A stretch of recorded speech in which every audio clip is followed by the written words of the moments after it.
ट्विशा शर्मा की भोपाल में हुई संदिग्ध मौत ने सबको झकझोर दिया है। ग्लैमर वर्ल्ड से लेकर कॉर्पोरेट सेक्टर में अपनी पहचान बनाने वाली ट्विशा की शादी के 5 महीने बाद ही मौत हो गई। परिवार वालों का आरोप है कि दहेज के लालच में ट्विशा की हत्या हुई, लेकिन वहीं ससुराल ट्विशा के मानसिक रूप से बीमार होने का दावा कर रहा है। इस बीच ट्विशा शर्मा ने जिस रोज कथित तौर पर खुदकुशी की थी, उस दिन का सीसीटीवी फुटेज सामने आया। उधर पुलिस इस हाई प्रोफाइल केस की एक-एक कड़ियों को जोड़कर तफ्तीश में लगी हुई है।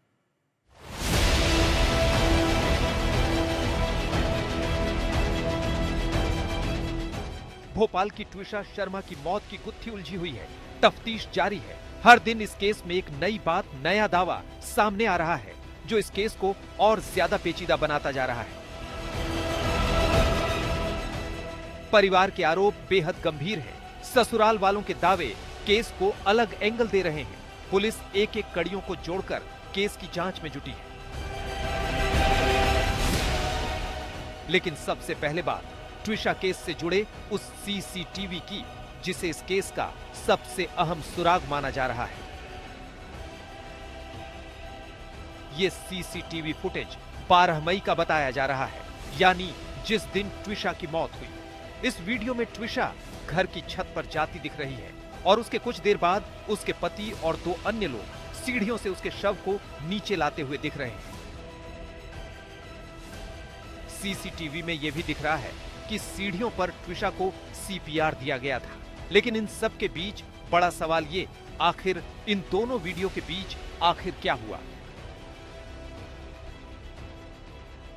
जिस ट्विशा ने कुछ देर पहले ही अपनी मां से बात की थी, कैसे उसकी मौत हो गई? ऐसा क्या हुआ कि उसने सुसाइड कर लिया? या फिर इस वीडियो के पीछे कोई गहरा राज छिपा है? एम्स में इसको पहुंचाया जाए बॉडी को, ताकि एक सही साक्ष्य सामने निकल के आए और आगे जो है न्याय मिल पाए लड़की को। हम इस इन्फ्लुएंस में रह करके इस हाई कोर्ट में, इस एमपी की टेरिटरी में जहां इतने इन्फ्लुएंसिव लोग हैं, हमें न्याय की उम्मीद कम है।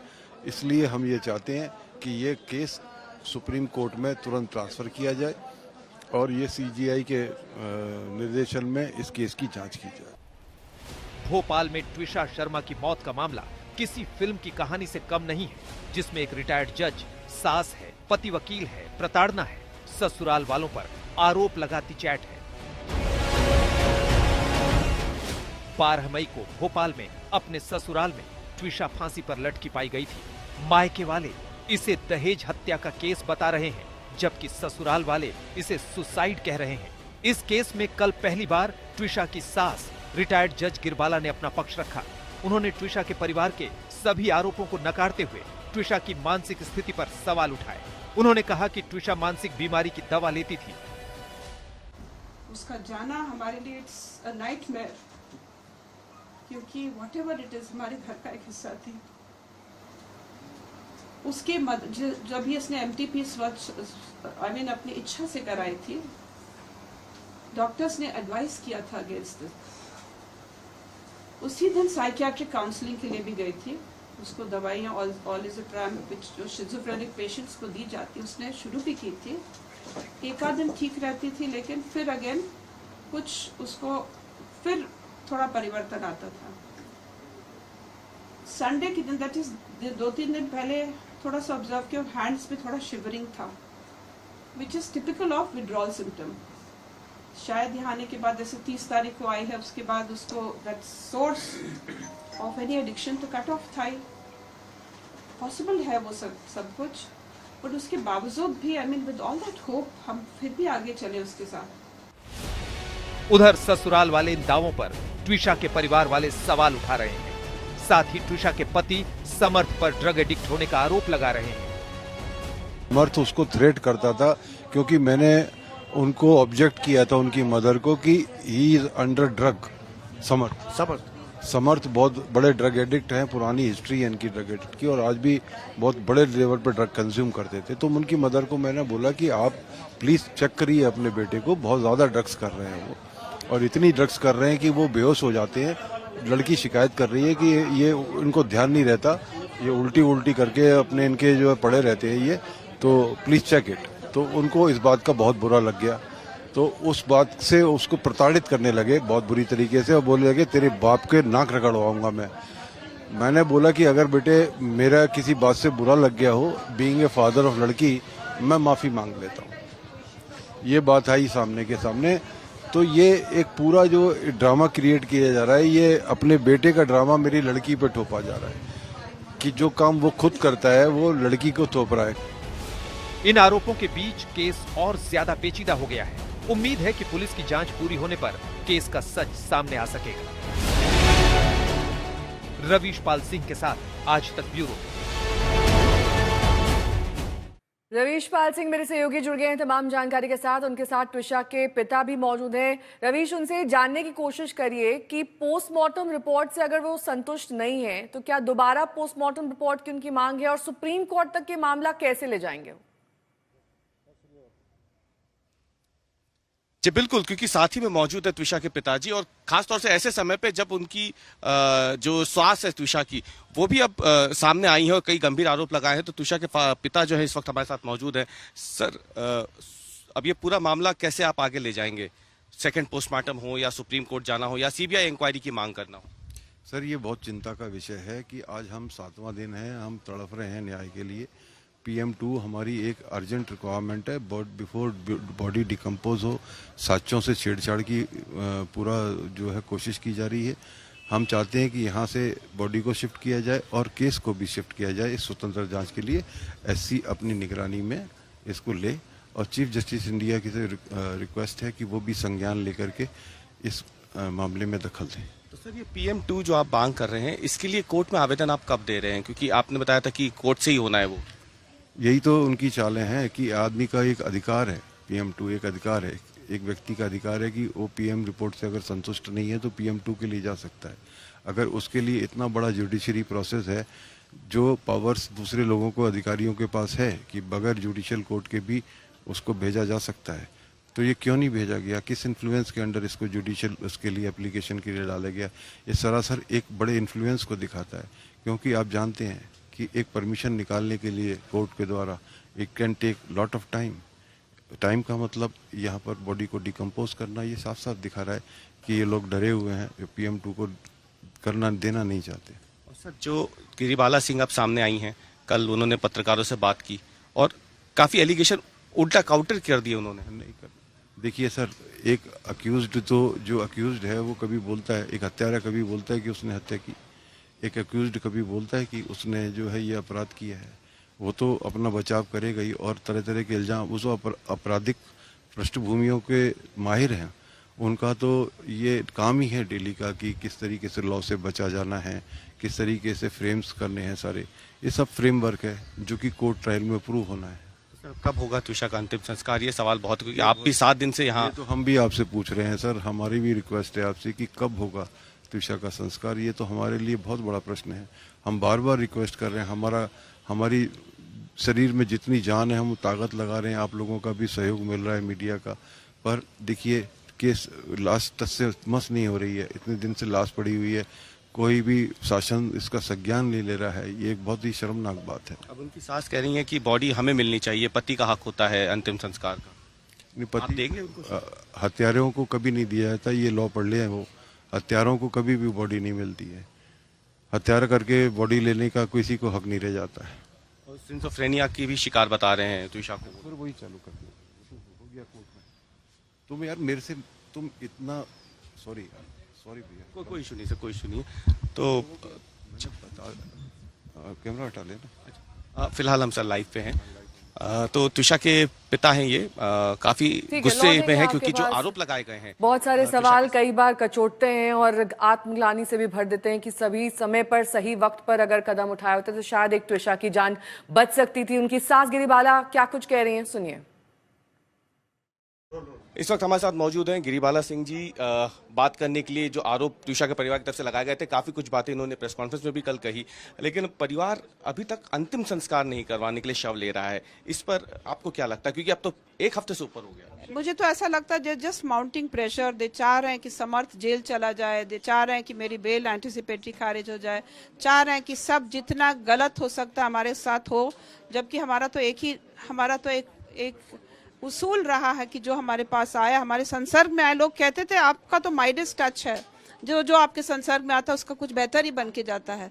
मेरे ख्याल से मेरे को यही गलत फहमी थी कि बच्चे के साथ कुछ अच्छा होगा, लेकिन इनके सब दखल, इनके कारनामों के कारण आज बच्चे की इवन सुकून नहीं मिल पा रहा, उस बच्चे को मिट्टी नहीं मिल पा रही है। आपने मैम कल भावुक होते हुए ये भी कहा था कि हर परिवार चाहता है कि उनके घर में एक छोटा बच्चा है, और कल जब प्रेगनेंसी को लेकर के आपने बात की उस वक्त आपने भावुक होते ये भी कहा कि बच्चा वो चाहती नहीं थी और इसलिए उसने एमटीपी ट्रीटमेंट लिया। उसने तुरंत शुरू कर दिया था कि मुझे बच्चा नहीं चाहिए, मुझे बच्चा ऐसा लगता मुझे मार रहा है, मुझे मैं मर जाऊंगी अगर बच्चा होगा, ये उसने शुरू किया। तो we said let us go in for proper counselling.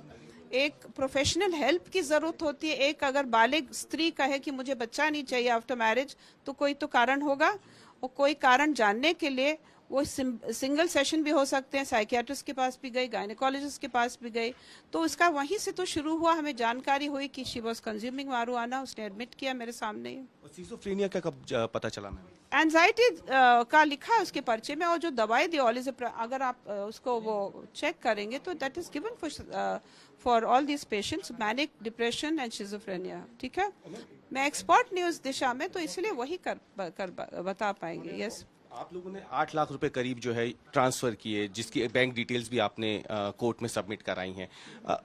क्या आपके एडवोकेट की तरफ से ये डिमांड आ रही है कि बैंक डिटेल्स निकलनी चाहिए त्विषा की? बिल्कुल निकलनी चाहिए। वी नीड टू नो वो पैसा कहाँ खर्च हुआ है। लोगों के ऊपर 2 लाख के आरोप लगाए उन्होंने, और 2 लाख रुपए तो हम क्यों मांगेंगे? There is no UPI transaction जो वो दे रहे हैं, हम क्यों मांगेंगे? 2 लाख इज माई सैलरी, तो हम क्यों मांगेंगे इस तरह से पैसा, जब हम ऐसे परिवार से जो हम अपना राइट्स भी रेलिंक्विशमेंट करके बैठे हैं ससुराल पक्ष से भी, तो there is no question at all. जो एलिगेशन उनकी मान कर लगा रही है कि मेरी बात हो रही थी त्विषा से, अचानक से फोन कट गया, then suddenly half an hour के बाद पता चलता है कि वो नहीं रही, ये इन एलिगेशन। मदर ने जैसे ही फोन किया, हम लोग तो सब ऊपर नीचे जा रहे थे, दौड़ रहे थे, कहाँ गई, तो अब देखा बिटिया को, तो then we try to save her. Twisha Sharma के ससुराल वालों ने दावा किया कि मनोचिकित्सक से त्विषा का इलाज चल रहा था। आज तक भोपाल में उस क्लिनिक पर पहुंचा जहां त्विषा के डिप्रेशन का ट्रीटमेंट हुआ था। त्विषा मौत मामले में त्विषा की सास गिरिबाला सिंह ने सोमवार शाम को प्रेस कॉन्फ्रेंस की, और इस प्रेस कॉन्फ्रेंस के जरिए उन्होंने त्विषा पर मानसिक रूप से बीमार होने का गंभीर आरोप लगाया। इसके साथ ही सास गिरिबाला सिंह ने भोपाल के एक मनोचिकित्सक का नाम भी लिया और बताया कि इस मनोचिकित्सक के पास त्विषा का इलाज भी चल रहा था। आज तक इस वक्त उसी क्लिनिक पे पहुंच गया है जो डॉक्टर सत्यकांत त्रिवेदी, जहां पे बतौर मनोचिकित्सक हैं। इसी क्लिनिक पे बताया जा रहा है कि त्विषा का इलाज चल रहा था।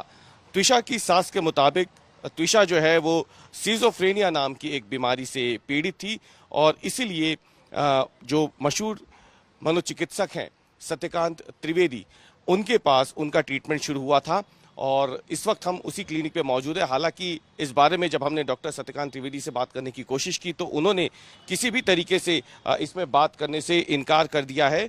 और इस वक्त अगर आप देखें तो हम जिस क्लिनिक पे हैं उसमें साफ तौर पे लिखा हुआ है सबसे ऊपर कि यहाँ पे एंजाइटी और डिप्रेशन का इलाज होता है, और इसके साथ ही मूड स्विंग एवं बाइपोलर लोग। ये मूड स्विंग जो है ये यहाँ पे हम इसलिए आपको दिखा रहे हैं क्योंकि जो त्विषा की सास है उन्होंने भी अपने बेल ऑर्डर में इस बात का जिक्र किया है कि त्विषा जो है वो डिप्रेशन में थी, मूड स्विंग उसके होते थे, और जब भी वो दिल्ली से वापस आती थी तो उसका व्यवहार परिवार के लिए, मतलब त्विषा के ससुराल के लिए पूरे तरीके से बदल जाता था, भले ही वो त्विषा की सास हो, त्विषा का पति समर्थ हो।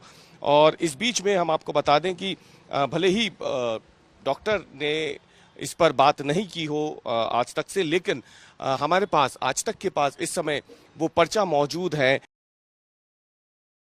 तो जहां एक तरफ त्विषा के ससुराल वालों ने मानसिक रूप से उसके बीमार होने का आरोप लगाया, तो वहीं दूसरी तरफ उसकी बहन नैना ने कहा कि उसकी बहन के खिलाफ गलत खबरें फैलाई जा रही है। नैना, जिस तरीके से ये मामला आगे अब तक बढ़ा है, क्या कार्रवाई से आप या आपके परिवार वाले संतुष्ट हैं अब तक?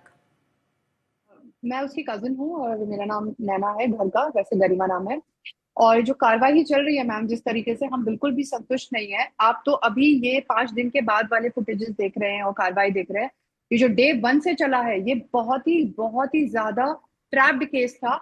हमें एक कंप्लेंट फाइल करने के लिए 4 घंटे महिला थाने में धरना प्रदर्शन करना पड़ा है।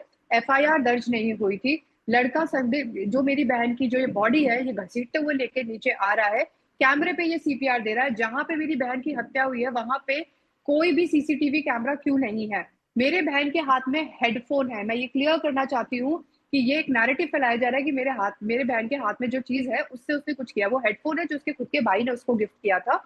ये हेडफोन लेके गए। सीसीटीवी में तुषा जाती हुई दिख रही है, लेकिन सीसीटीवी में ये लोग जाते हुए नहीं दिख रहे। ये लोग बॉडी को नीचे उतारते हुए दिख रहे हैं। बॉडी का वेट भारी है जिसकी वजह से ये बॉडी को उठा नहीं पा रहे हैं। अगर मेरी बहन में थोड़ी बहुत भी जान होती तो ऐसे घसीट के नहीं लाता। और कौन पति अपनी बीवी को ऐसे घसीटते हुए, जहां पे उसका देखिए आप टॉप भी उसने ढंग से उसका ढका नहीं है। मेरे को खुद देखने में इतना गुस्सा आया था कि थोड़ी बहुत तो तू लाज या शर्म रखता। अपनी बीवी को लेके नीचे तू घसीटता हुआ ला रहा है। तेरे को इतनी शर्म तो होनी चाहिए थी कि मेरी बहन को ठकी देता। और उसका पेट अगर आप ध्यान से देखें तो वो ब्लोटेड लग रहा है। वो दिख रहा है कि उसका पेट ब्लोटेड है। जब वो ऊपर गई है तब वो एकदम सही दिख रही है, लेकिन नीचे आते हुए उसका शरीर एकदम से भारी हो गया है। और कार्रवाई की बात की जाए तो समर सिंह जिस दिन मेरी बहन को लेके उसकी बॉडी को लेके जब वो पहुंचा है हॉस्पिटल, उसने अपना मेडिकल एग्जामिनेशन नहीं किया है। पंचनामा करके वो चला गया है और पंचनामा के कुछ समय बाद वो वापस आया है और उसके बाद से वो वहां से फिर गया है। उसके बाद से हमने उसको कभी देखा ही नहीं है कि वो है कहाँ। नैना, क्या ट्विशा ने आपको भी कोई व्हाट्सएप मैसेजेस किए थे? कोई डिस्ट्रेस उनके मैसेजेस में दिखाई दे रहा था? मैम, उसने अपने किसी भी क्लोजेस्ट फ्रेंड को कुछ भी नहीं बताया शादी के बाद। वो सिर्फ अपने कनेक्शन में जो थी अपने माँ बाप के साथ थी और अपने भाई भाभी के साथ थी। जिस तरह का माहौल बना हुआ था, मेरे को लगता है कि शायद वो हम लोगों को पर्सनली डिस्टर्ब नहीं करना चाहती थी, क्योंकि आई एम ऑल्सो मैरिड। उसने यही सोचा होगा कि मैं क्यों अपनी बहन को डिस्टर्ब करूं। और जो भी हमें बताया गया था उसकी शादी में कि everything was fine, everything was fine. और जितना मैं अपनी बहन को जानती हूँ, वो कभी किसी को डिस्टर्ब नहीं करेगी। अगर उसके मन में कुछ चल भी रहा होगा, अगर मैंने उसे फोन भी किया होगा, तो वो कभी मुझे नहीं बोलेगी कि बहन मैं अभी परेशान हूँ। वो चाह रही होगी कि ये चीजें ठीक हो जाए। टाइमलाइन अगर इसकी शादी की देखें, इसकी शादी के कुछ ही महीने बाद इसकी भाई की शादी हुई और उसी बीच में मेरे मामा जी को हार्ट अटैक भी आया। तो आधा समय इसका उसी चीज में निकल गया, शादी में, हार्ट अटैक में, ट्रैवलिंग में। जो भी ट्रैवलिंग के एलिगेशन लगाए हैं कि इसने कंटिन्यूसली ट्रैवलिंग की है। नैना, क्या आप इस बात पर क्लैरिटी दे सकती हैं? जो ससुराल पक्ष आरोप लगा रहा है कि ट्विशा ड्रग एडिक्ट थी, लंबे समय से ड्रग्स ले रही थी, ये आरोप दरअसल खुद को सिर्फ बचाने के लिए है? क्या वाकई वो आरोप ये सिद्ध कर सकते हैं? कुछ है ऐसा उनके पास, या फिर बेमतलब अनर्गल ये आरोप लगाए जा रहे हैं? मैम, मुझे नहीं पता कि इनके पास कोई एविडेंस है, लेकिन मैं आपको गारंटी के साथ बोल सकती हूँ मेरी बहन कोई ड्रग एडिक्ट नहीं थी। वो बहुत ही सुलझी हुई लड़की थी। और अगर इनके पास कोई भी एविडेंस है तो वो प्रस्तुत करे। वो क्यों भागे? मैम, इसको, ये एक एक्ट्रेस थी, फॉर्मर एक्ट्रेस थी, फॉर्मर मिस पुणे थे। इसको सब जानते होंगे। अगर ऐसी कोई चीज होती ये बहुत पहले ही आ गई होती। और ये अगर लॉयर है तो ये किस बात का लॉयर है, किस बात की जज है, अगर ये इस चीज का पता नहीं लगा पाए कि मेरी बहन की हिस्ट्री क्या है? इनको तो सब पता होगा, ये तो सब कुछ पता। जब ये प्रीमेडिटेट मर्डर कर सकते हैं तो एक लड़की के बारे में पता करना इनके लिए कौन सी बड़ी बात है? वो बॉम्बे में रही है, वो हैदराबाद में रही है, वो नोएडा में रही है। अगर ऐसी उसकी कोई हिस्ट्री होती तो अभी तक ये आ चुकी होती न्यूज में। ये तो इनके कहने पे आई है, ये तो ये फोर्स कर रहे हैं ये नैरेटिव। दो और सवाल आपसे नैना। क्या जो ट्विशा का अबॉर्शन था वो फोर्स्ड अबॉर्शन था या उसकी मर्जी से था? और दूसरा मेरा सवाल कि अगर इतने डिस्ट्रेस मैसेजेस अपने पेरेंट्स को उसने किए, माँ को किए, पिता को किए, तो उसे वापस नहीं आ जाना चाहिए था? लाइफ से बढ़कर तो कुछ भी नहीं होता है। Ma'am, yes, on that I would like to clear कि वो 15 मई को आ रही थी। आप समझिए उसके भाई की शादी मार्च में हुई है।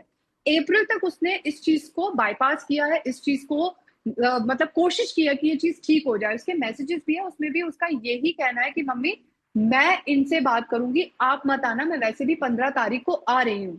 अगर बात रही अबॉर्शन की, जो ये बात है, कौन लड़की ऐसे इंसान का बच्चा चाहेगी जो ऑलरेडी उसको मेंटली अब्यूज कर रहा है? That could be one of the primary reason जिस वजह से उसने चाहा होगा कि ये बच्चा इस दुनिया में नहीं आए। अदरवाइज उसको भी ये मेंटल ट्रॉमा झेलना पड़ेगा। जितना मैं अपनी बहन को जानती हूँ, मैं 6 साल की उम्र से उसको जानती हूँ। उसने मेरे साथ पर्सनली बहुत बार हम बहनों ने शेयर किया है कि how much she wanted a child and a normal family and she was so happy when I got married. वो आ नहीं पाई क्योंकि उसके भाई का पासिंग परेड था देहरादून में, और ये लोग कह रहे मेरा भाई फर्जी फौजी है। इनको शर्म आनी चाहिए। जिस दिन मेरी शादी थी उस दिन उसका पासिंग परेड था देहरादून में। वो कैसे फर्जी हो सकता है?